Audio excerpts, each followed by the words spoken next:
sou Maíra Poubel, professora de História. A gente vai continuar vendo no Explicador Virtual sobre o processo de descolonização da África e da Ásia. Agora vendo exatamente o caso das colônias portuguesas e especificamente Angola. Angola, vamos lá, por que o caso das colônias portuguesas é diferente? E quando a gente pensa nos três tipos de colonização, tem a pacífica, a violenta e a tardia. Tardia principalmente a de Portugal. Por quê? Um dos motivos, Portugal não participa da Segunda Guerra Mundial e aí isso acaba dificultando a luta de independência daqueles países que estavam sob jugo português. Portugal era governado pela ditadura salazarista, era de Salazar. E em Cabo Verde houve uma luta pela independência e o governo salazarista massacrou os rebeldes. Então, assim, além de não ter participado, de não ter se envolvido naqueles mesmos processos, Portugal ainda tinha um governante duro, rígido, que a primeira tentativa que teve, mais forte, de se rebelar, de se tornar independente, massacrou os rebeldes. Mas em 56 surge o MPLA, o Movimento pela Libertação de Angola. É só você olhar aqui, pela siglazinha. Sob a liderança de Agostinho Neto. Então, esse movimento popular de libertação da Angola tinha como objetivo separar Angola do domínio de Portugal e implantar um regime socialista. Então, você vê, além de querer sair do domínio de Portugal, também queria fazer ali uma revolução, uma que virasse socialista. Em 61, começa a guerrilha pela independência, pela MPLA. Em 66, é organizado agora UNITA, que é a União pela Independência Total da Angola. Essa queria independência assim como a MPLA, só que mantendo a estrutura capitalista. Então você vê, os dois querem ser independentes, nenhum dos dois quer mais ser independente de Portugal. Só que um quer virar socialista e o outro quer manter a estrutura capitalista. Em 74, tem a eclosão da Revolução dos Cravos. O que foi isso? Foi um movimento contra a ditadura de Salazar, que estava acontecendo em Portugal, contando com a participação de militares portugueses. Querendo tirar quem? Querendo tirar do poder Marcelo Caetano, acabando com o salazarismo e favorecendo a luta pela independência de Angola, pois, como os militares participam da Revolução, o governo português não reage à luta pela independência. É claro, é simples. Se está tendo um movimento, uma guerra dentro de Portugal, onde os militares estão envolvidos, como que esses militares também vão ser enviados para lutar contra uma independência? Então isso acaba enfraquecendo Portugal na questão da resistência.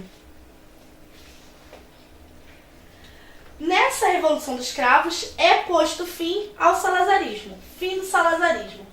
Então Portugal passa a ter um governo democrático e começa então a assistir às revoltas de independência e se compromete a negociar com as colônias africanas para poder dar a sua independência e reconhece a independência de Angola, que faz uma opção pelo socialismo. Então essa daqui é uma foto da Revolução dos Cravos, que foi aquela que acabou com a ditadura salazarista em Portugal. Aí você pensa, poxa, então agora de independência, agora tá tudo certo, tudo ok. Não, na verdade não. Por quê?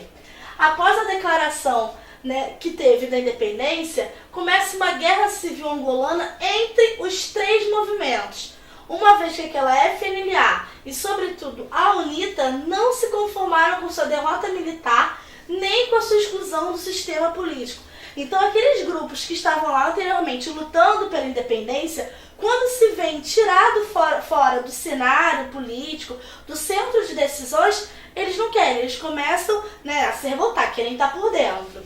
Então essa guerra civil dura até 2002 e terminou com a morte em combate do líder histórico da UNITA, Jonas Savimbi, assumindo raramente o caráter de uma guerra regular, ou seja, que continua por muito tempo, consistia essencialmente em uma guerra de guerrilha nos anos 90, envolvendo praticamente o país inteiro.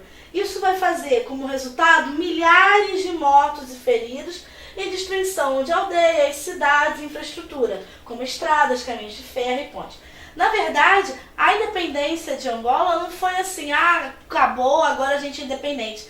Assim como em vários outros países africanos, ressaltou alguns problemas que vieram desde a época da partilha da África, né? Aqueles povos, culturas, etnias que eram diferentes, que tinham posto sobre a mesma nação, agora voltava a ter esse embate de frente por quem ia comandar, qual regime que seria posto como prioritário que estava ali mandando.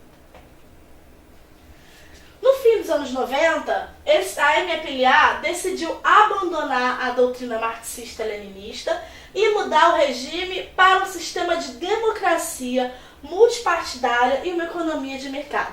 Então eles saem daquele pensamento do socialismo e vão se aproximando mais para o capitalismo.